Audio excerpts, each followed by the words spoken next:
The Dave Hooker Show. A presentation of Off the Hook Sports. Objective insight, expertise, top guests. Available on YouTube, Apple, Spotify, and the Off the Hook Sports app. Download now for free. Also available on offthehooksports.com. I compute and obey. Now to Dave Hooker. Ready. An absolute ton on the program today. Some Texas A&M and Tennessee ties that you might not be aware of. Also, Joe Milton gets called out by a national media member. We'll talk about whether or not he's been a disappointment. Tennessee picks up a commitment, and there is some recruiting news as we're getting to that point in the season. Tennessee goes into Georgia to get their latest recruitment, their commitment. We'll get to that. We'll also take a look at prospects like Daniel Hill, George McIntyre, Michael Smith. So a lot of guys that we want to take a look at. And as far as where Tennessee stands recruiting-wise with the other schools in the SEC, I'll ask you to grade them based off a couple of different factors. Remember, Tennessee has 2 5-star commitments at one very important position that we'll talk about, 3 4-star offensive tackles at a position that's very important that we'll talk about. So we've got a lot going on. Welcome to the program. It is a Football Friday, and also congratulations to Joey Kent as he will represent Tennessee in the SEC Legends series that will commence in Atlanta at the SEC Championship game. It's kind of a neat deal, and I'm happy for Joey Kent. It's kind of for those guys that are not exactly college football Hall of Famers, but that had a big impact on the game. I'm just going to stop and say it right now. Fred White deserves to be an SEC legend of the game. And Fred White, I talked to him yesterday. He did not know that he deserved to be a SEC legend of the game, but I told him. And he said, what exactly is that? And I said, they honor you at the SEC Championship game, and you should be an SEC legend. And he said, that's interesting. So I think we start making the push right now that Caleb Calhoun, we have got to make Fred White an SEC legend. That is the mission of this show. The show does not die. It goes beyond us. Whether or not you and I are of this world a year from now, this show continues on to drive for Fred White to be an SEC legend. Can I hear your message board on that? Oh, I'm with you on that. Totally with you on the idea of Fred White being an SEC legend.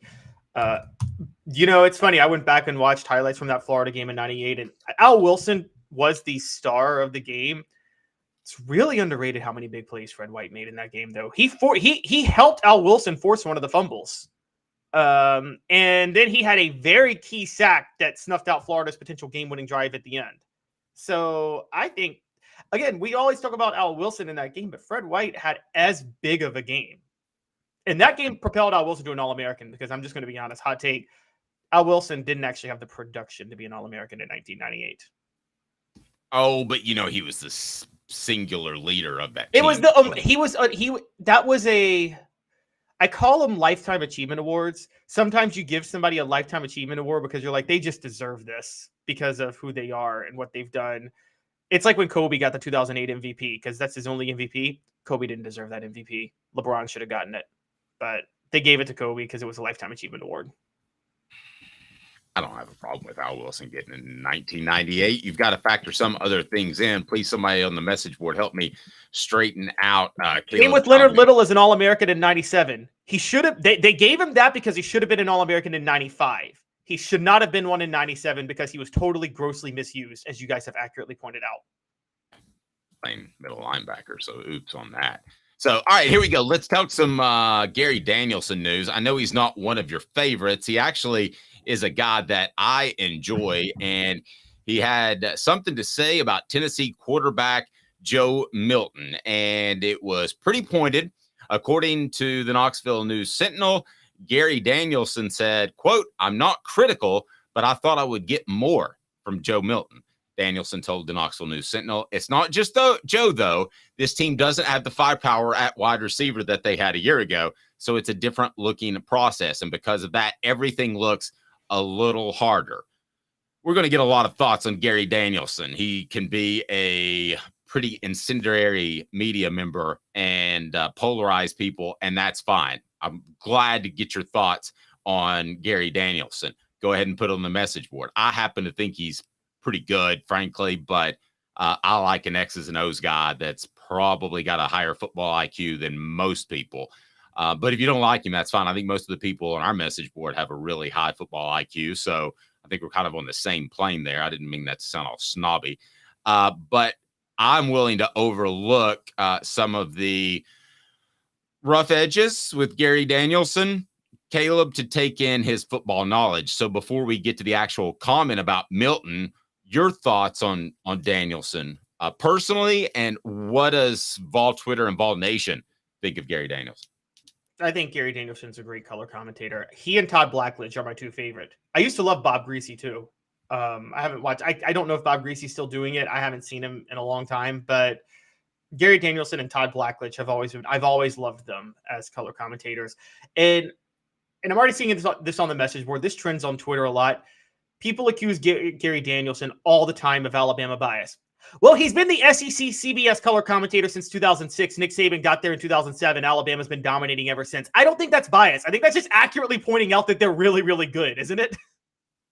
Yes, and I think they have been really good during his tenure. I guess if you were doing New England Patriots games, you would look like a homer if you were there during the Brady Belichick era. So because if you point out Brady made a good play, are you a Brady homer, or did he just make a lot of good plays and you have to point him out? No, he made a lot of good plays, and Alabama's made a lot of good plays. I've never thought that Gary Danielson was biased. I do think that he would tend to like the old school programs, but where his history is actually from where, if you don't mind? He played at Purdue, if I'm not mistaken, and So why would he have any allegiance to Alabama? I can't see that necessarily. None. He has none. He's just been calling. Gary Danielson likes good football. Most color commentators, for those of you most color commentators in football are a little bit biased to good football teams that they're covering all the time, because that's how it is. Okay. That's just the way it works. I feel like a lot of times you see this all the time in sports. There's a bias to this team that's winning all the time. No, there's not a bias. They're just winning a lot. So it seems like there's a bias because they're just that good. I mean, Alabama's accused of getting favorable treatment all the time. I'm not seeing it, Dave. Maybe I'm crazy. And you've been covering Tennessee, and I know Tennessee fans would like to think that, but have you seen any unfair, favorable treatment Alabama or Nick Saban has gotten since he's been there? I haven't. I think he has. I think Alabama has the red phone, pun intended, that they can pick up and get in the SEC office a little bit easier. I think if Nick Saban wants something to happen and it doesn't happen, he can say it publicly, and he has that kind of weight that the conference has to pay attention to it. Nevertheless, I want to get to Gary Danielson's particular comments, and those are about Joe Milton. And that leads us to today's tough question. It's brought to you by Andy Mason of AndyMasonRealEstate.com. Today's tough question. Take a side. Take a stand. The Dave Hooker Show, a presentation of OffTheHookSports.com. All right, so part one of this, Caleb, has Joe Milton been a disappointment this year so far? Yes or no? It's so hard for me to do this because I do like Joe Milton, but yes. I mean, yes, there's no way around it. Yes, we talked about him as a dark horse Heisman contender at the beginning of the year. He's not going to sniff any conversation of going to New York. No, he's not going to come close. No. And I think really when you look at this, it depends on where you come from your preseason expectations. My preseason expectations brought to you by Andy Mason of AndyMasonRealEstate.com. Best prices, best service in the biz. Andy Mason, AndyMasonRealEstate.com. My preseason expectations would be that he was middle of the pack. My preseason expectations were based a lot on the Clemson game. So now that I've seen the quarterbacks in the SEC, I think he's probably still somewhere in the middle of the pack, but they're down as a whole. And I think that Joe Milton is a little bit of a disappointment based off what I thought he would be. Now, probably not as far as some of our listeners, because they thought that he was just going to step in and be the next Hendon Hooker. I never thought that. I had my questions about his accuracy from the get. I now think that the thing that's disappointing to me, if you're a Tennessee football fan, is you've seen Tennessee's offense have to adapt to Joe Milton's shortcomings. And that's where it affects the whole offense. That's why this is a running offense that throws a lot of bubble screens, because they're concerned about throwing the ball downfield and having a high completion percentage, especially when defensive backs are dropping back and trying to take away the deep ball. So given that has affected the entire offense, yeah, I mean, he's kind of brought down the whole offense. But that being said, if Cooper Mays plays against Florida, we're talking about an undefeated Tennessee team that's going to be highly favored to beat Texas A&M around 6 or 7 points. So are we even having this discussion if Cooper Mays is in that Florida game? I think we're still having this discussion because if Tennessee's beating Florida, we're still looking at this at Tennessee right now and saying they haven't played anybody of significance, quite honestly. And so we're looking at the first 5 games as almost an exhibition season. And it's bad enough that they lost that game. Now, I agree. There are other disappointments. Cooper Mays not playing at Florida. You can't call Cooper Mays a disappointment, but what you can say is the lack of emergence at a backup as a backup center. I mean, this is year 3 in Josh Heupel's system, and they still don't have a backup center. That's a disappointment. And that's a call out to Addison Nichols, a calling out of Ollie Lane. And then also, I will say, to a degree, the receivers have been a disappointment. I mean, I not Squirrel White. I don't think they've been getting Squirrel White the ball enough, quite honestly. But look, it's true. Ramel Keaton dropped a wide open pass against Virginia down the sideline or over the middle of the field in the first game before he got hurt, and we're all rooting for him. But Brew McCoy had a couple of drop passes on slants over the middle that Joe Milton threw. Now, Joe Milton threw him hard, but Brew McCoy, we all felt, was a 5-star NFL receiver. So if you're a 5-star receiver, you make those catches. And don't even get me started on Dante Thornton. He is living under the rock that Patrick Starr lives under in a SpongeBob right now. So it's don't get that reference at all. Patrick in SpongeBob lived under a rock, was a starfish, and won an award for doing absolutely nothing longer than anybody else. It was a joke. And I'm like, wow, okay. Dante Thornton should get that award for doing absolutely nothing longer than anybody else on Tennessee's team right now. Okay, if you rank the 3 disappointments, lack of a backup center, Tennessee's wide receivers, and Joe Milton, how would you rank them 1, 2, 3? Lack of a backup center is number 1. I think every problem we're talking about is solved if Tennessee has a reliable backup center. The lack of receiver stepping up is number 2, largely because we knew what Joe Milton's limitations were and what he could and couldn't do. And you expected the receivers to help bail him out every now and then, and they haven't done that. And then number 3 is Joe Milton. Joe Milton is he a little bit worse than I expected him to be? Yes. But there's only Dave, each game there have been a stretch of maybe 3 series where Joe Milton made some really bad throws. And outside of those 2 to 3 series, he plays fine for the rest of the game usually. No. And that's why I can't hate on him as much as the other 2. Couple of comments. Travis says our offense minus the running game has been a letdown to date. David Michael saying take the money and run, Thornton's theme song. I wonder if he transfers again. I mean, you think he's willing to stick it out, or do you think he transfers again? Do you think that, if he transfers again, here's what's going to happen. If he transfers again, don't you think eventually red flags will start to show up with coaches to say why? I used to think red flags for high school transfers, and Nico did that, and Boo Carter did that. So I don't think there's necessarily red flags anymore at all. Okay, if he transfers from Tennessee, everybody's going to look and say, well, you couldn't get into the rotation in Tennessee's offense when they had injuries and had a lot of talent lost at receiver, and that offense is designed for receivers to ball out, and you couldn't do it there. You couldn't do it at Oregon before then. At that point, you got to say, well, come on, who's going to take you? And also the tape is out. The tape wasn't as much out with Thornton with Oregon, but it's out now where, again, I have to say this. You're seeing a complete lack of effort. It's not like you're seeing drop passes or maybe he ran the wrong guy. You're seeing 100% apathy from Dante Thornton. And that's the disgraceful part. And yeah, I keep saying it. It's disgraceful. It's a disgrace when you have apathy out there. It is, again, he is just like Jamarcus Russell in the NFL because he does not care. And he has to prove me wrong by fighting for a 50-50 ball, because until he does, all I'm going to remember is that 50-50 ball against Florida. I know you called out Joe Milton. He underthrew it. But Dave, I thought that was more on the receiver than Joe. That's a 70-30 receiver.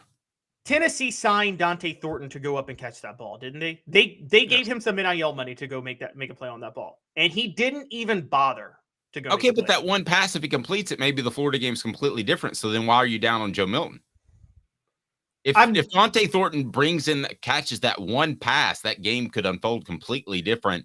And Tennessee suddenly has a downfield passing threat and scares people a little bit more with that. Well, I told you I'm more down on the receivers than Joe Milton, honestly. Okay. Joe Milton's third. But I don't think you can ignore the fact that, like, again, if you consider Milton, and I bought into the preseason hype the way they were talking him up. I'm going to be honest. I did buy into maybe he is a dark horse Heisman contender. And nope, not even close. And that's where the issue comes into play. And also Joe Milton's, I thought his legs would be more of a threat. He's not used his legs except for one run against UTSA at all this year. Let's go ahead and go here, and you can use it as part of the title, or you can use it as part of the thumb when we redrop this on Twitter. If Tennessee loses to Texas A&M, is it time to give a young man named Nico a strong look? You really want to throw Nico out there the first time against Alabama on the road a week later? Yep. Just like Casey Clausen. No question. Wait a minute. Casey Clausen made his first start against Alabama. If things don't go well, listen, here's the bottom line, and you tell me if I'm wrong. If you can't beat Texas A&M at home with Joe Milton, then you cannot beat Alabama on the road with Joe Milton. So you know you're not going to win there, so make the change. There's no question I would make that change, or at least get Nico in there for a couple of significant series, because at that point with 2 SEC losses, you're probably not making it to Atlanta any shape, form, or fashion. No, there's no question you're thinking Nico if you lose this game against A&M. No question. Tennessee, that Alabama team that Casey Clausen got his first start in, went 3-8. Mike DeBose got fired. They literally propelled Central Florida to a Division I program by losing to them that year. That is the worst team in Alabama history, and Tennessee was playing them at home. But Caleb, it could be the Pittsburgh Steelers. I don't care who it is next week. If you have to cover up your deficiencies at quarterback, then it's time to find a new quarterback. And that's what Tennessee is doing right now. Now, all that being said, Joe Milton could go out and ball out 28 of 32 passes for 325 yards, and everything's great. But you got to take a look at Nico if things don't work out this weekend for Joe Milton. You're thinking too about the long-term play. So maybe it's not a complete quarterback switch. Maybe it's just Nico comes in for a couple of series in the first half, and you do that sort of thing. Could you affect team chemistry? Probably, but I don't care. If Nico comes out and is the better player and he wins, these guys want to win more than they want to be Joe Milton's friend. So they're going to get one over really quick if Nico goes out there and is in his 2 drives is 7 of 8 for 182 yards. And I'm sorry if that hurts Joe Milton's feelings. He's a great guy. We've all said that. But if it doesn't happen this weekend, it's time to take a hard look at Nico in games. Okay, let's unpack this a little bit, because I'm still on the train that if you put Nico in before he's ready, you could. I don't know about him mentally, but I still think physically you could wreck him. I think you could. Again, I think you could break him in half. And there is still the mental part too. Look, I think I've said this for a long time. I think a big part of Jared Garantano's whole career at Tennessee is he was sabotaged by Butch Jones. In 2017, when Butch Jones was desperately trying to save his job, he scapegoated Quentin Dormady, and he brought in Jared Garantano as the starter before Garantano was ready. And Garantano's first start was against South Carolina, and it was Will Muschamp's best team. And whatever else you want to think about Will Muschamp, he's a great defensive coach.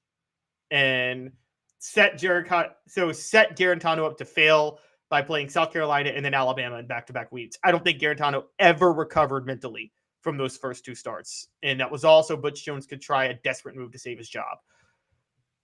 I don't know if Nico, I mean, again, you're right. Nico could be a lot mentally tougher, but it's not necessarily the mental toughness part because, again, Peyton Manning got his first start. I talked about this against Washington State in 1994. Peyton Manning was skinnier too than Nico. That's what Peyton I don't. Manning. Yeah, I appreciate where you're coming from. Linemen. Yeah, but again, the getting hurt thing. Joe Milton could get hurt. He doesn't look like a natural runner. Between the two, the fluidity I've seen from Nico on high school tape and the way Joe Milton kind of runs like a tank, between the two, all things being equal, I think Joe Milton's more likely to get hurt in a game. I think that Nico has a better awareness of the game, like Hendon Hooker. Remember him? He took 4 or 5 hard hits all year last year. For the most part, he knew how to avoid hits, and he was a very adept runner. So I think we probably got 2 topics out of that. Is Joe Milton a disappointment? And then if Joe doesn't happen against Texas A&M, should the Vols go Nico? I say absolutely yes. Your thoughts? David Michaels says, yep. Travis says Clawson, Alabama wasn't as good. True. David said Milton isn't consistent with throwing and he's soft like Thornton when it comes to the run, but Nico in. And then I get ripped with Travis, just like Danielson. Lust for Bama. Dave hates Joe. I do not hate Joe. Am I past that point? Yes, you don't hate Joe. You were defending Joe after the Virginia game. You defend Joe after the South Carolina game, and I don't. So that's the funny part. And also, Gary Danielson doesn't lust for Alabama either. So y'all need to put that in the back of your head. It doesn't happen. All right. Tennessee recruiting news as the Vols pick up a very significant prospect, maybe not the highest rated just yet, but Tennessee has a commitment. 2025 running back Dylan Lewis. What can you tell us about Dylan Lewis? And you can read about him, or defensive back, excuse me. Not running back. He plays running back some in high school, but he's projected as a defensive back, and I can't read my own writing. But what can you tell us about Dylan Lewis, Tennessee's newest commitment? So this was a player they were targeting out of Georgia. He's not yet rated on Rivals, but he is rated on 247. He's listed officially as a cornerback. Comes out of Alpharetta. For those who are familiar, that is where Josh Dobbs comes from. Yes. And he is 6 feet, 180 pounds. He was fielding offers. Again, this is early and he's only a 3-star, but he was fielding offers from Auburn and Clemson, which is, that's legitimate right there. So for Tennessee to get him is a pretty good pickup. I think, and also Willie Martinez and Tim Banks both went after him pretty heavily. So I think this is actually a solid pickup for them. I think Lewis has the right size to play cornerback. He's obviously tested playing in Georgia, coming out of Georgia. And in terms of a scouting report, he ran track at the prep level, posted a 12.27 in the 100-meter dash in 2022. And you would expect him to be a lot faster in 2023 going into 2024 and 2025 because, again, he was he would have been a freshman in 2022. So you have to give him a lot of credit for that. LSU also targeted him for a little while, but he only took an unofficial visit there. Clemson and Tennessee were targeting him, I believe, the heaviest. So this is basically Tennessee beating out Clemson, which I think that's the headline of this because I said this was a trend after the Orange Bowl last year. If Tennessee wants to return to prominence, they have to keep beating out Clemson for recruits. And even though this is just a 3-star, they beat Clemson out for a recruit, and that's a big deal. There you go. All right, some recruiting news as it is time for 4 downs. We tell you about the newest commit, but we've got more than that. What should people do if they want to follow recruiting with Caleb Giroux? Absolutely knocking out content, and he's Caleb Calhoun. Cooper, what should they do? Cooper Mays here. Hit like and subscribe. Thank you very much for that, Coop. Let's go ahead and get to 4 downs. And today it is brought to you by our friends at Zen Sports. I'll tell you more about them, but just let me go ahead and tell you, you need to download the app. 4 downs is now. 4 downs. 4 questions. 4 answers.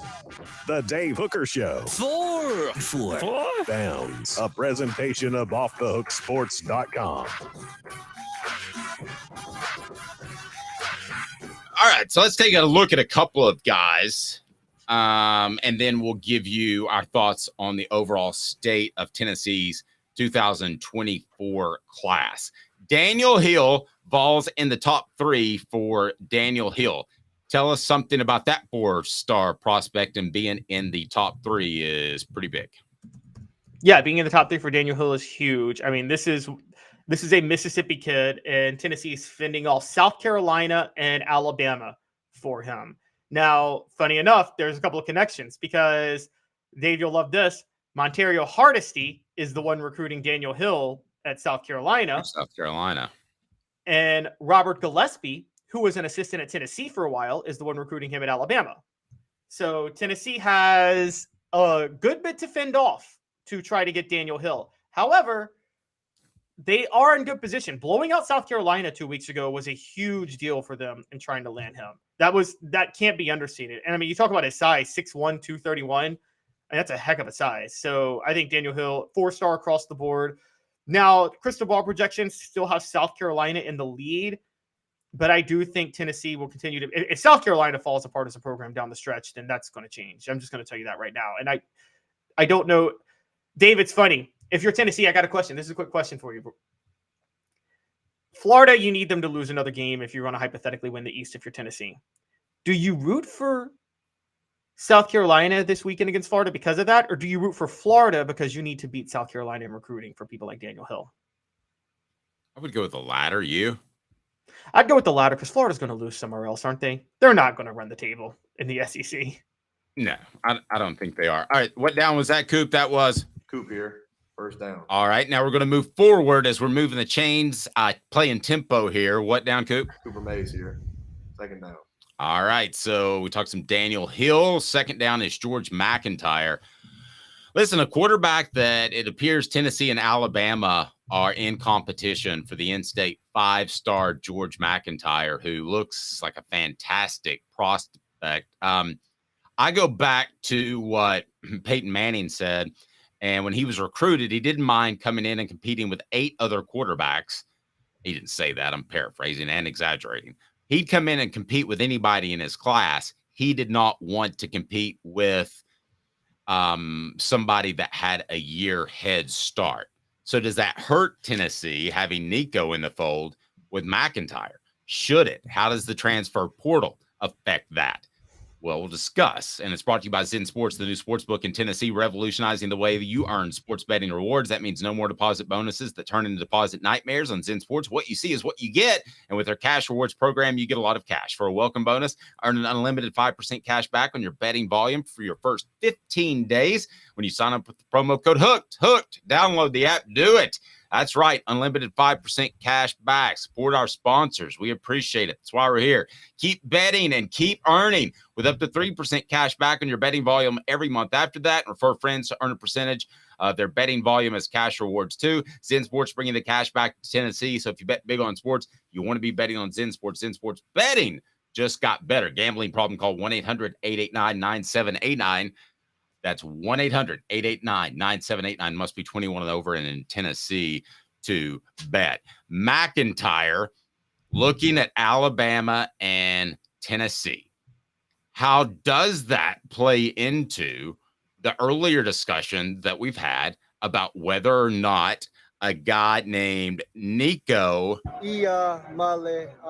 gets playing time? If he doesn't play at all, I would think McIntyre would say, hey, I got a great chance to go in and win that job. If he plays and he plays well, I'm McIntyre and I'm saying, hey, I don't know that I can win that job. But now there's a transfer portal, so maybe I can go somewhere else. What all must be going through this young man's mind right now? And maybe more importantly for our listeners and our viewers, what does Tennessee have to do with a highly touted freshman quarterback on the roster to beat Alabama? Because that's 2 strikes against you in the recruiting game from the get. So I don't think they have to worry about the Nico situation because I don't think Nico will be at Tennessee after 2025. And he's in the 2025 class, not the 2024 class. So he's 2 years behind Nico. So okay, but here's the discussion I was having with somebody about Walter Nolan, why he couldn't come back to Tennessee, and there are rumors that he wanted to transfer. Well, he's locked into NIL deals.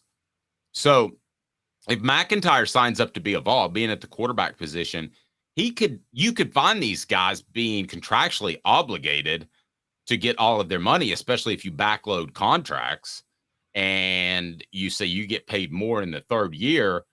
There could be financial incentive to stay. So I don't think it's as cut and dry.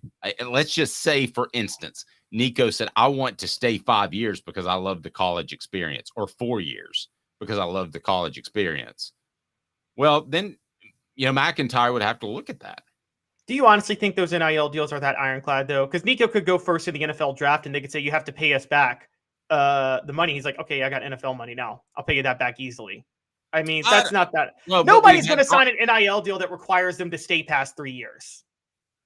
But they could sign an NIL deal that is lucrative enough that if they enjoy college football, I mean, that was the thing that Peyton Manning did. He committed to Tennessee, or recommitted, you should say, came back for his senior year because finances weren't an issue. He didn't want to go to the Jets. That's why he came back. That's not the reason. That's the reason. Finances, that may have been the third on the list. The first two were, they had plenty of cash. The Mannings have done all right. And number two, he liked college. And I believe either way, though, I mean, if you're George McIntyre, okay, you're 2 years behind Nico. You can redshirt, and then you still will have 3 years of eligibility when Nico's out of eligibility. So I think the issue for George McIntyre, you just have to think you can beat out Jake Merklinger. And I think he would beat out Jake Merklinger. Now, the one selling point is, look, if Alabama doesn't have a quarterback past Jalen Milroe because they missed on a few, as we've seen recently, then you might see a little bit of a change. But I do think that, look, I think McIntyre would, you're going to have to embrace some competition when you're at Tennessee, even if you're not the guaranteed starter at the start. And so I think that's all the situation he's in. I think this will be fine. But Dave, you just broke some news to me. So Walter Nolan does want to go back to Tennessee, but he's locked in for NIL. That's what No. I was talking about somebody that it might not be as easy because you're talking about A&M, one of the best collective funds. He's already locked in making money there. Why would you want to up and make the transition if you're playing, and if you're playing for a respectable, not great, not as good as Tennessee program right now? But let's get to third down. We're getting a little bit sidetracked. No, I'm not saying he made that decision based off that, but I'm sure that was a factor. Here we go. Third down, Coop. Tennessee center Cooper Mays here. Third down. Tennessee trying to flip tight end Michael Smith. And Tennessee, I tell you what, with the way they have developed tight ends, we talk about the way they have developed wide receivers, but Princeton Fat and now Jacob Warren, our own on the Vol Report. And I think you're going to see great things out of Ethan Davis. Who's the young man from Europe whose name suddenly escapes me? Emmanuel Okoye. Yeah, Emmanuel Okoye, I think, is another one. You're going to see him develop. I would not be surprised if 5 years from now we're talking about Tennessee being known as, as tight end U. That sounds sorry for funny. the sneeze. No, the sneeze doesn't sound funny. The phrase tight end U sounds funny. Tight end U, yes.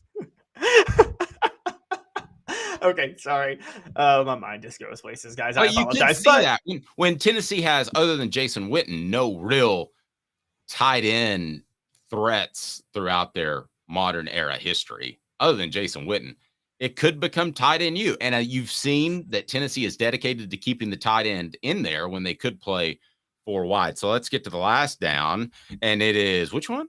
All SEC center Cooper Mays here. Fourth down. All right, grade Tennessee's recruiting class right now. They are number 9 in the nation.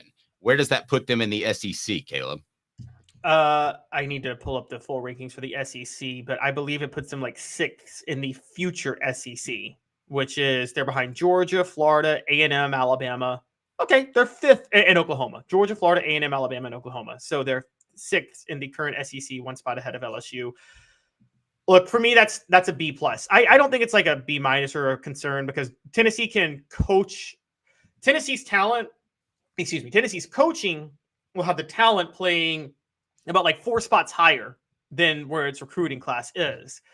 So I think that's a good sign for them. Also, I'm just going to say this up front, Dave. I don't think that Florida and A&M class holds. If Tennessee beats A&M this weekend and you start hearing some rumblings about Jimbo Fisher, NIL can only go so far, am I right? If you know you're going to a school and you're thinking about the NFL and the coach might get fired, that might trump NIL, whatever they can offer. Here's why this to me is an A, borderline A plus class. You have 2 5-star commitments overall. You have 3 4-star offensive lineman commitments. Get the big dogs. And we're talking about really good big dogs. Now, I think Vyson Lang is going to end up being a great player. But when I saw him in high school, I thought he looked a little bit soft. And I thought that that's a 3-star guy that maybe plays towards the end of his career. I think he's better than that. But you're going to have a greater success rate if you're getting the 4 or 5-star guys, right? So they've got 3 of those guys probably still a little bit behind the curve and not much they can do without taking somebody out of the transfer portal for the offensive line in 2024. But I'll go ahead and tell you right now, I give it an A, and I'm borderline A plus. And I think Tennessee closes and ends up in the top 5 from what I'm hearing. Okay. I mean, I could definitely. That's not from Tennessee. That's outside. Look, and you know better than I do too. Like half of unless you're Alabama, where you can just get the best players of your pick of the litter, or Georgia. If you can't get in that top 3, the most important recruiting for need is as important as just recruiting, isn't it? Addressing your needs. Yes. And I think Tennessee would you say Tennessee is probably long-term? They're always going to be a school that kind of has to address needs, right? They can't just recruit the top guys no matter what. They're going to have to think a little bit more meticulously about needs down the road. And well, it depends how big their footprint is. True. Okay. So are they going to go California to South Carolina? Will the 90s ever come back for Tennessee? Put it that way. Fulmer just recruited the best players, right? He never really had to care about need because he knew he was going to get load up on talent no matter what. And I think last year you were less than halfway there. I think this year you're more than halfway there of walking into a room of anybody, literally anybody, and saying, hey, I see you got 5 stars next to your name. I see Alabama and Georgia are coming, but we're going to come talk to you too. And we think you should come play for Tennessee. Yes, I think they're there. I think they're past that point. There was a point that they had to evaluate early, get a few steals because of early offers, and then run some kids. I think they're kind of past that point, Caleb. I think from this point forward, recruiting only gets better and better and better for Tennessee, except for, of course, if the bottom falls out of the season, which I don't believe will happen. And by bottom falling out, I want to be really clear. 8 wins is not bottom falling out. That's not how a prospect is going to view it. As a matter of fact, he'll view it as a trending up prospect with some need for immediate playing time. Caleb, that's how you'll spin that. I should have been a recruiter. I would have been great. Well, okay. So looking at that, okay, so fine. Recruiting for need. 2024 class is based on need. Offensive line, 2 5 stars for the splash. It's still largely based on need, but because it fills needs, I think it goes from a B plus to an A minus because Tennessee is still in a roster situation where they have to address some needs. But let me ask you this. They can't reload yet. There were 2 eras of Philip Fulmer recruiting, right? There was the 90s era in which he got basically anybody he wanted out of Georgia and the Carolinas, right? Okay. Yep. And then there was the next era where they pick up a guy named Arian Foster in Arizona, where they find a guy named Casey Clausen, and they go up and they get an Eric Ainge out of Oregon, and Tennessee widened its footprint. I think that the first one was better, but not by a lot. The second one, I think Tennessee is doing it right now. I don't think it's dominating Georgia or South Carolina like Tennessee in the 90s, but as far as the 2010s, when Philip Fulmer was still there before the wheels started to come off, I think Tennessee is there right now in recruiting. They can go out west and get a top quarterback. They're golden. But Tennessee had to be the problem with Philip Fulmer.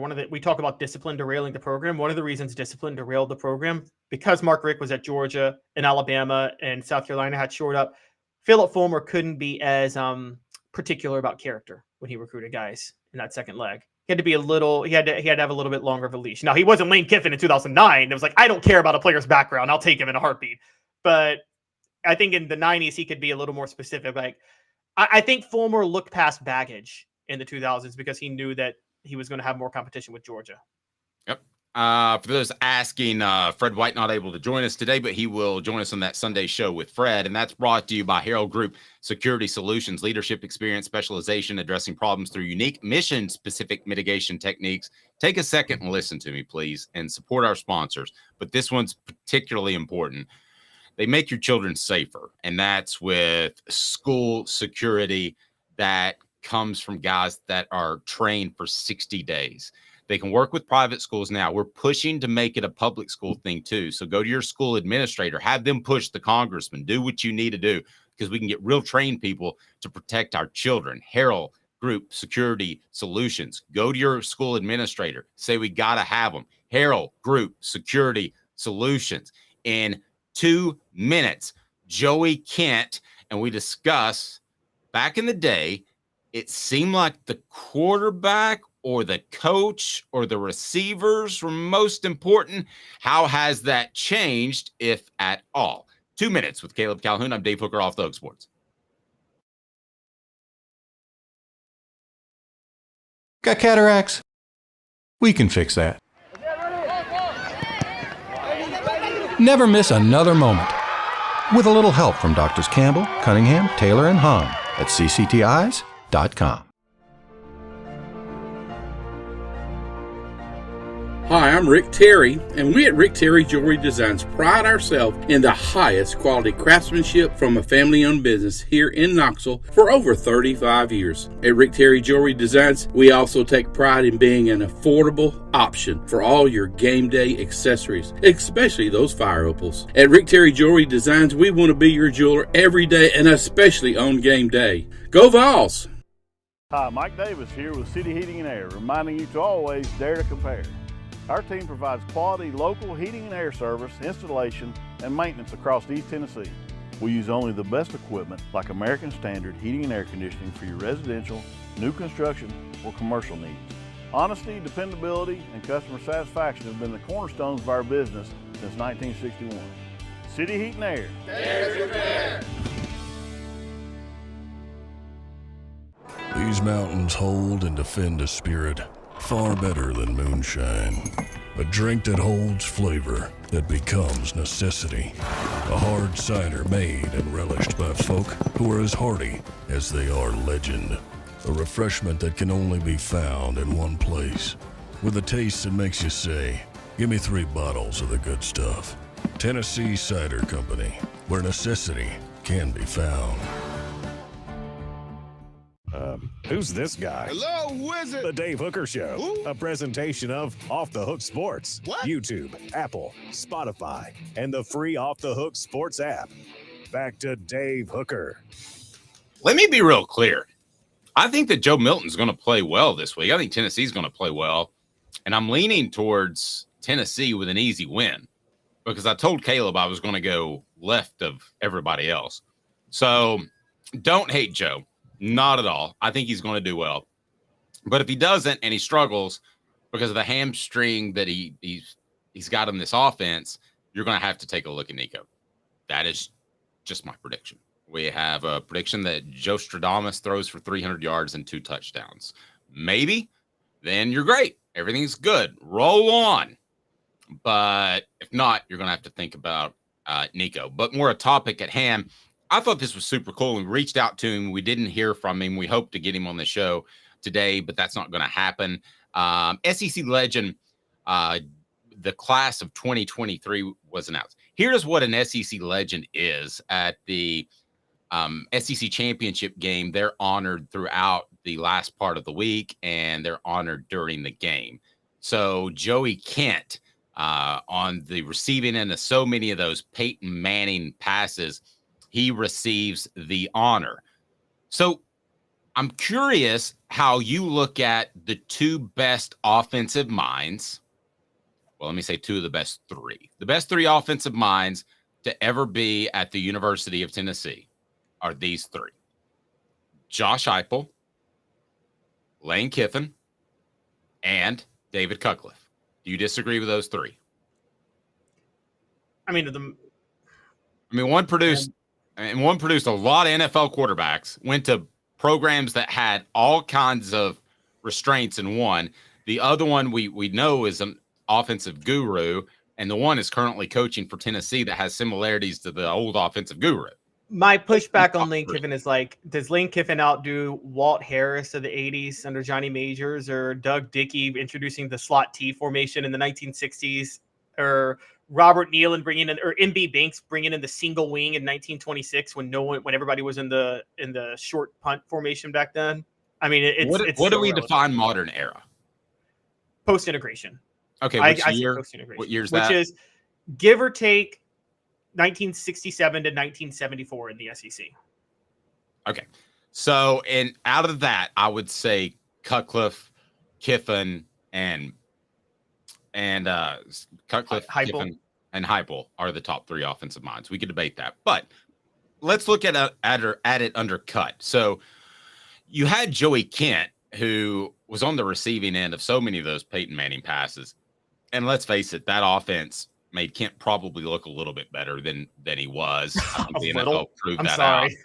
But under David Cutcliffe's offense, where would you rank the importance of quarterback, coach, receivers?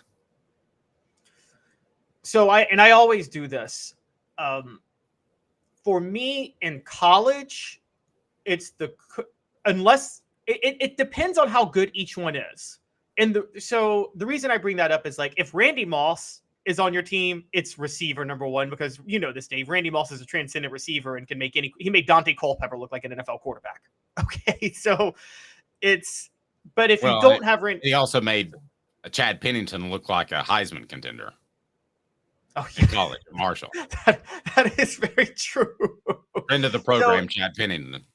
So if you have a transcendent talented receiver like that, all of a sudden receiver may move up. But unless you have a transcendent talent like that, generally in college, it's coach, quarterback, receiver.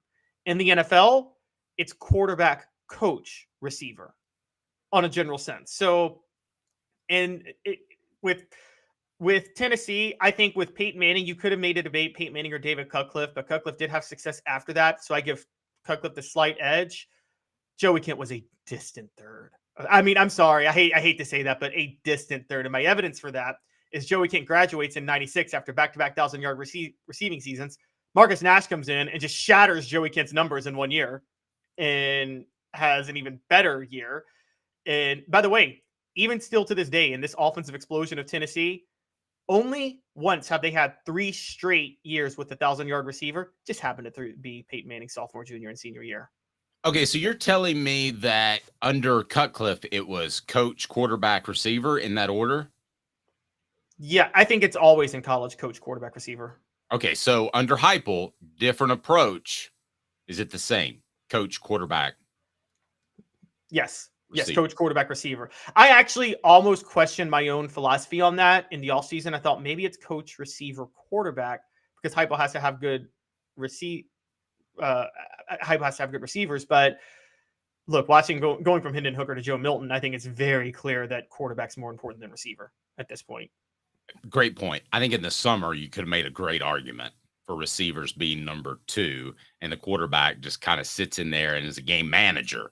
Like, Hendon Hooker was not a game manager last year. He just made a bunch of big plays. Now you're seeing what a game manager is, and there's a limitation on what you're able to do. There's no limitation on my sight. Well, I can't go X-ray yet, but with my LASIK, I can see, and it's fantastic. No contacts, no glasses. Campbell, Cunningham, Taylor, and Hahn. Enjoy life when you see better. Local vision service for LASIK, cataract surgery, and regular eye examination. And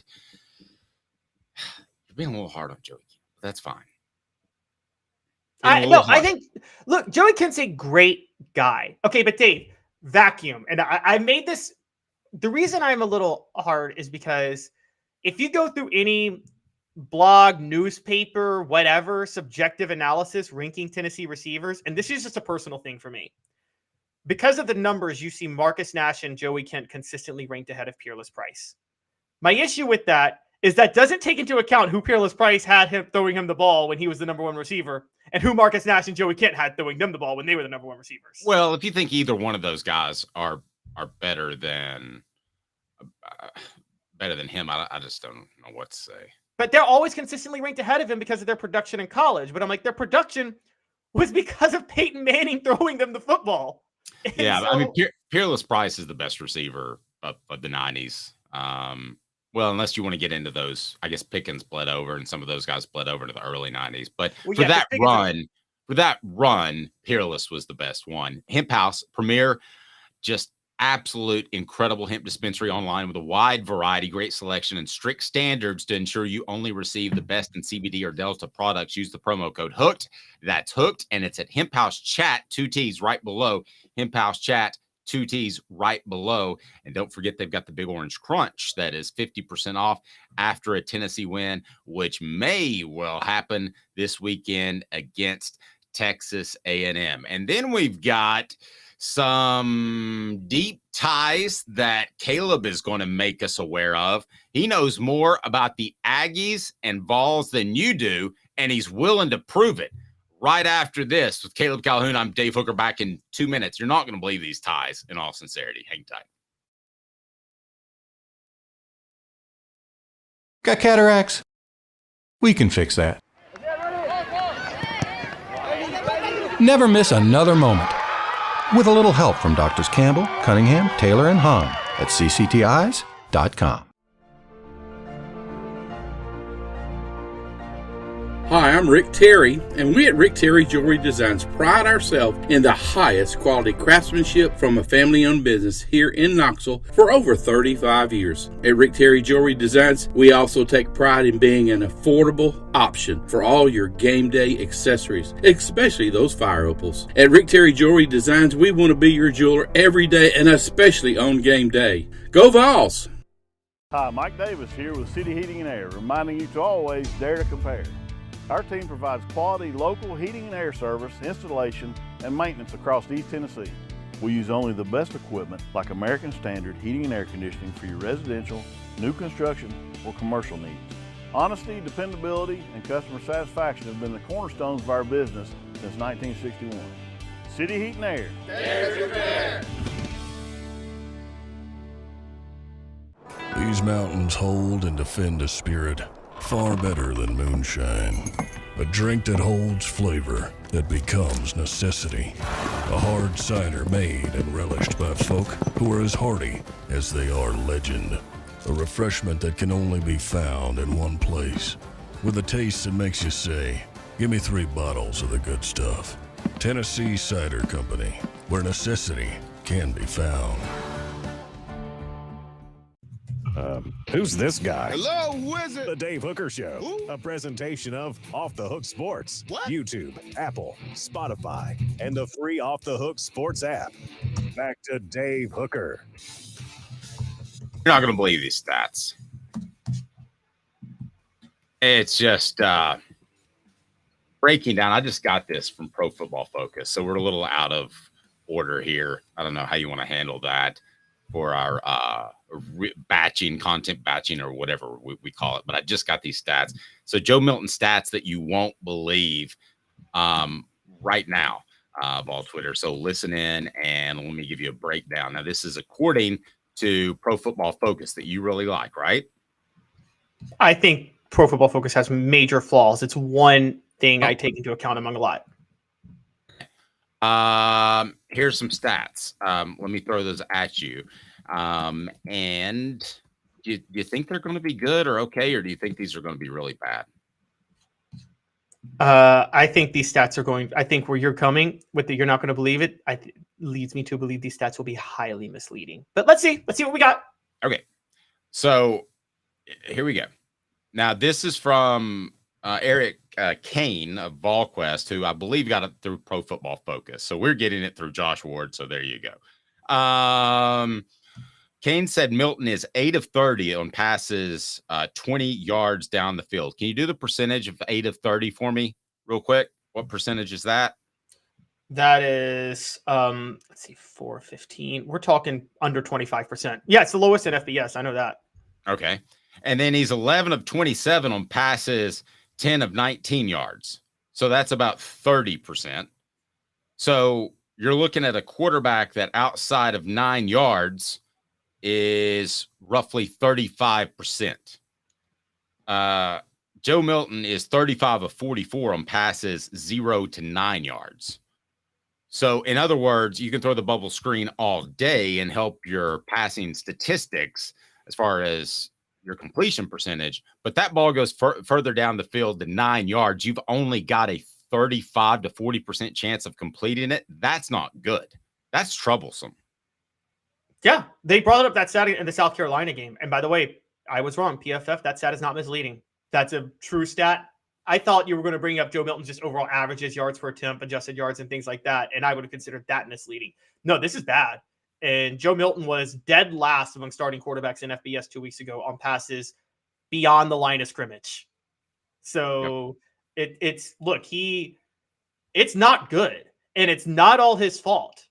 But yeah. You look at the numbers real quick. Joe Milton is 10th in overall passing rating. That's not good. And then if you want to break it down by completion percentage, which is what this stat that we just got into is referring to, he's ninth at 63%. But again, down the field, further than 9 yards, you're talking about a 35 to 40% chance of completing a football. That's why you're seeing all the short bubble screens. It's never been more evident. That is it. That stat, I mean, I've said it. I've seen it with my own eyeballs. I just haven't sat down and done the stats. Good job, Pro Football Focus. Good job for Eric Kane for finding that. It's simple to me. I mean, that's it. They're afraid to throw the ball downfield with Joe Milton. Fact. So nothing's going to change significantly until they're not afraid. But can he do anything at this point? Can he have such a great Thursday practice, Caleb, that they say, let's throw this ball all over the park? Why, no. I mean, I think they're hoping for that because, again, South Carolina, listen to me, Texas A&M does not have a good secondary.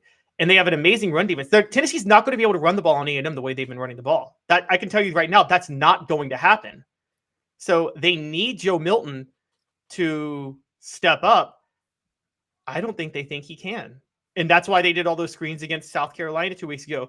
Your best hope is they dialed up a few designed calls, like maybe 3 that they hope work in the game. And that's the best. Dan says he throws more than 9 yards when he throws across the field. And we had somebody challenge you on a YouTube channel that said, I bet Caleb couldn't stand on one side of the field and one hop it to the other side of the field. So the 50 to the 50. And I'm like, well, of course he couldn't. I mean, that is incredible.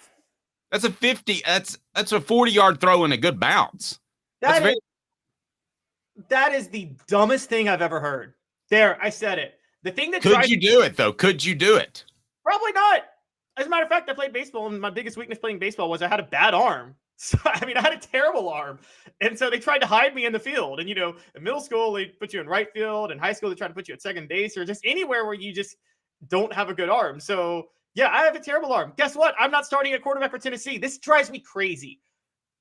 I'm analyzing what Joe Milton can do because Joe Milton's playing quarterback for Tennessee. So you don't get to compare me to Joe Milton. This is like when people judge mistakes politicians make, and they're like, well, could you do any better? Well, I'm not running for anything. I'm not making decisions for the country. So I tell you who's making great decisions. It's the customers at Rick Terry Jewelry Design. They want to be your jeweler looking for affordable game day jewelry. How about the Fire Opals, a Tennessee tradition? RickTerryJewelry.com. RickTerryJewelry.com. What the H brought to you by Sports Treasures. What the? What was he thinking? Release the hounds. The Dave Hooker Show. Keep cool. A presentation of OffTheHookSports.com. All right, so I'm going to trust my guy Caleb on this because when I see the term deep historical ties, it means that Caleb knows something about Tennessee football history that I do not, and I'm willing to admit that. So what are those ties? Brought to you by Sports Treasures that has your ties to the past with over 5 million sports treasures and memorabilia right there, including my book, which you can order right down below. And we would certainly love for you to do that. I see some ratings on Amazon. Certainly appreciate you that have purchased that there, but love to give you an autographed copy as well. So you can go to offthehooksports.com and order one, or you can go to Sports Treasures and follow them on Facebook if you want to find a good deal or something kind of cool, especially with the upcoming holiday season. Sports Treasures TN on Facebook. Sports Treasures TN on Facebook. Caleb, these Vols Aggies ties. I don't see a lot of ties, but I know you do. So I see basically the games that I've been alive for that they played, but I know you can go much deeper in that. Deep dive, Caleb. Learn some stuff. Here, take me, young man. So they have played 4 times in history. There are just the only 4 times they've played, and then there are the deep, direct ties they have beyond playing each other. Do you want me to start with the games themselves or the ties they have that go beyond the games? You start with whatever you think's most compelling. Okay, so these ties, guys, by the way, go all the way back to the 1900s. I mean, the first decade of the 20th century.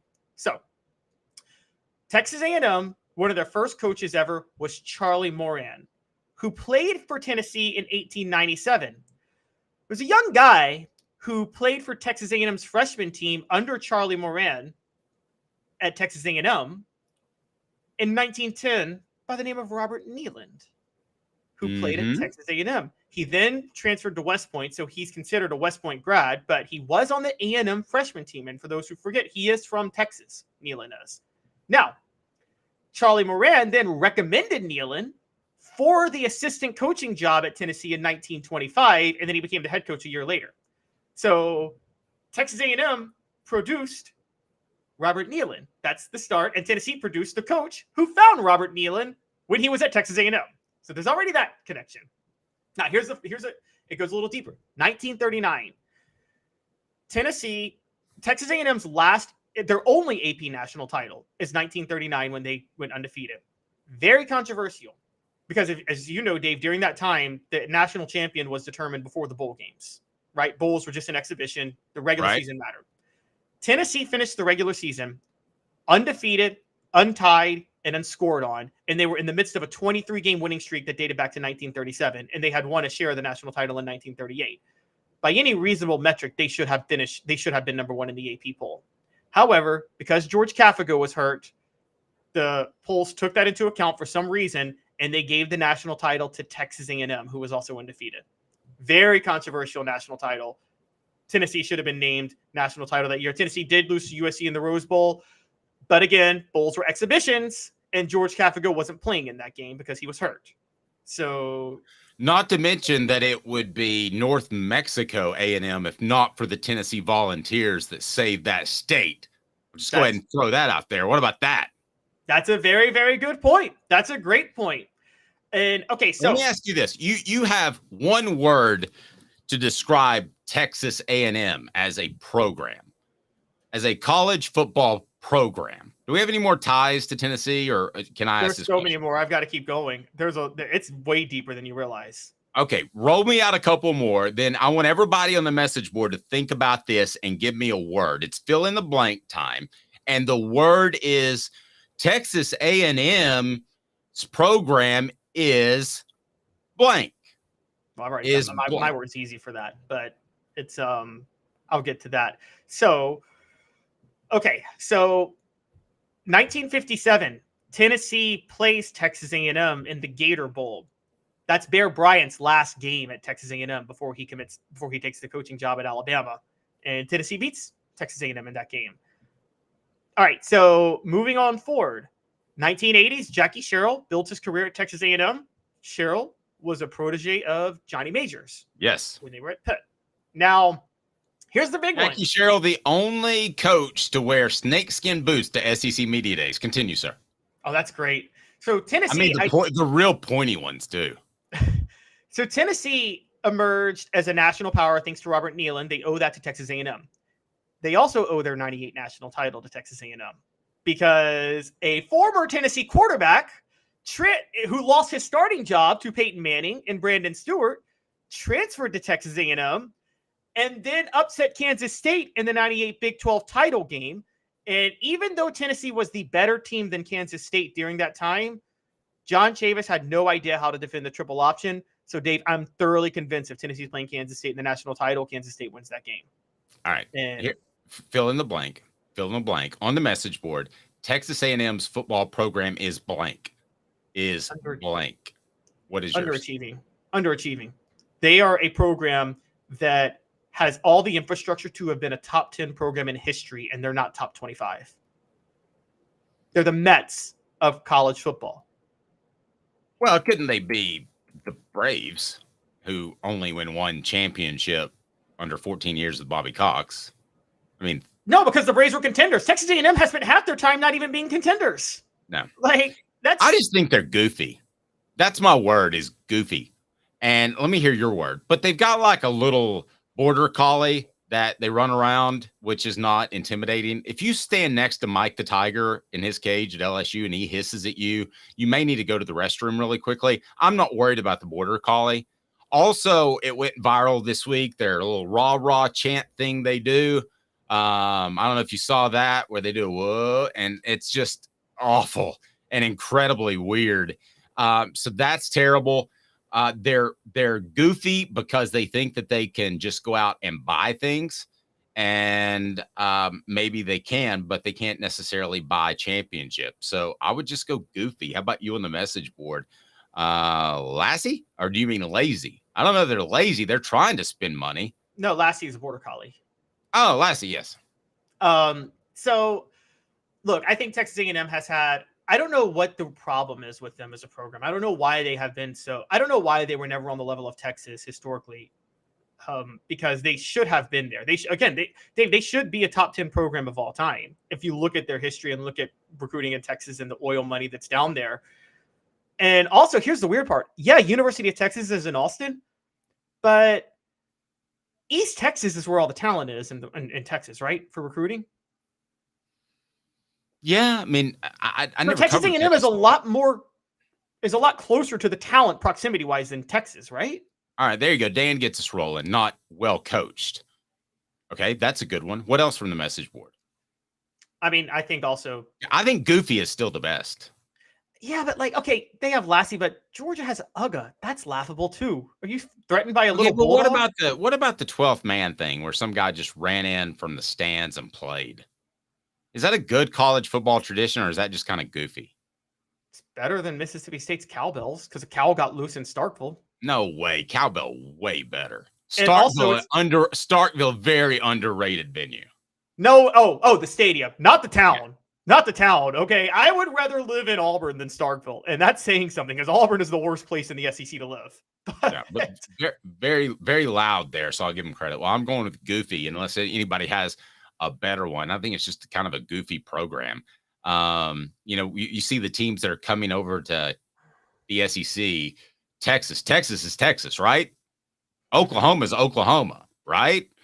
And you had Texas. But why A&M. has Texas A&M never been on that level? That's the weird part. They're not the state school. It's the same thing with Alabama, Auburn, and that means something to some kids. But Auburn has some national championships in recent years to their resume. Texas A&M's got nothing, and that's the weird part. And also, again, brother. Texas A&M's not the state school, but Oklahoma has more tradition than A&M by getting Texas recruits. So how does Oklahoma have more tradition than Texas or Texas A&M for that matter? My prediction for the weekend brought to you by Tennessee Cider Company, the original hard cider of the Smoky Mountains. Use the promo code HAT to receive some free swag with your cider order. Available most anywhere in the United States. Use the promo code HAT. So here it is. So you can go ahead and clip this out so we can run it next week. Everybody's saying that this is going to be a close game, that it's going to be the under. Caleb, we've gotten your prediction. Here's my prediction. Tennessee sets its offense up or scores themselves with their defense in their front seven, not once, but twice. I think that they'll have that sort of success against A&M's front. And I think Max Johnson holds on to the ball too long. There will be a strip sack. There will be some sort of issue in which Tennessee sets up its offense to score twice. So I don't even think it's close, because I think everybody thinks they've got it figured out, and they don't. So I'm going to say Tennessee 42 to Texas A&M 17. That's my pick. Cut that because it's on the money. I'm feeling this one, Caleb, and I never say that, do I? I never say I'm good at gambling, do I? No, you don't. I got this one. 42-17. Mark it down. Right. Actually, what you said fits right into my prop bets, funny enough, because there's some good prop bets to make on this, but I'm going Tennessee 27-20, like almost last week's Alabama game, pretty much. is what I think happens with Tennessee. There we go. He's Caleb Calhoun. I'm Dave Wait, Hooker. we got to give the prop. Wait, we're not going to give out the prop bets real quick? Oh, let's give out the prop bets. I missed the prop bets. Lay them on me. All right, okay. Let's get through it. So, all right, prop bets. So there are 5. First one is Texas A&M. This is actually the best part of the show on a Friday, and I messed it up. I'm sorry. Let me go through them, and I'll call them off to you. Texas A&M with a defensive touchdown is a plus 490. That's crazy. I don't think they'll score a defensive touchdown. Do you? Tennessee's more prone to turnovers this year than they were last year, and Texas A&M scored 2 defensive touchdowns against Arkansas. Yeah, I still wouldn't take that. I know it's a plus 490, so $100 gets you 490. But Tennessee football defensive touchdown. Hey now. I'll take that plus 500. Wow. See, I say take both. I take both. Take whatever you want to bet on one, half it, and bet on because there will be put it this way in general. How much would you put on there would be a defensive touchdown in this game? That should almost be a minus, shouldn't it? That should almost be like you'd have to bet over $100 to win 100, right? Yeah, I mean, I don't have a problem with that at all. And then you've got Aeneas Smith scores the touchdown. He has been the leading receiver for A&M. But he has. Go ahead. He has no touchdowns on the year, even though he's been the leading receiver. But I think that's law of averages tells me that's going to change. He's got to get a touchdown at some point if he's the leading receiver, and he also has a punt return touchdown. So I think he's going to get something this weekend. So give me a prop bet number on tackles for a loss and sacks. As I share with you that Caleb Calhoun says Max Johnson under 207.5 passing yards. We'll see if he's able to be held under that by Tennessee's defense. And then number 1, Joe Milton under 250 passing yards. That's right at that number that if he's sitting there, it's probably a ball game. If he's sitting at 240, if he gets over that, I think Tennessee pulls away. So what is the over-under on sacks and or tackles for a loss? Can you pull that up? There is none set by FanDuel or Zen or anything. Nobody set a total for sacks or tackles for a loss. So okay. we should set it ourselves. Okay, I'm going to set it at 3.5. Got the over or the under? On sacks? Yes. Over. Did you watch Texas A&M last week? Yeah, that made it too easy. Okay, if I went 4.5. 4.5. Over. At home with the crowd, there's going to be some communication issues for Max Johnson and the offensive line. That'll just create 2 sacks on its own. Yeah, so I would have to still take the over, but I think the number is 4. But I like put it in a half so that we have to go one direction or the other. Tackles for a loss, put it at 9.5. Yep. I'll go under on that, actually. I'll go under. So I think Texas A&M's going to just desperately throw it all over the field in this game. And I don't think there's going to be a lot of chances for tackles for a loss, but I think there's going to be a lot of pressures on Max Johnson in this one. Now, on the other side, do you think Texas A&M gets any sacks or tackles for a loss? I mean, their pass rush is good too. What's your over under with that one? I think they're going to throw a lot of bubble screens. He's Caleb Calhoun. I'm Dave Hooker. We're live with you each and every weekday at 10 a.m. Over the weekend too. We'll be able to break down the Vols right after the game. We always love to do that. So hit that like and subscribe button. If you haven't to this point, please do so. Tell a friend. We greatly appreciate that. For Caleb Calhoun, I'm Dave Hooker. This has been a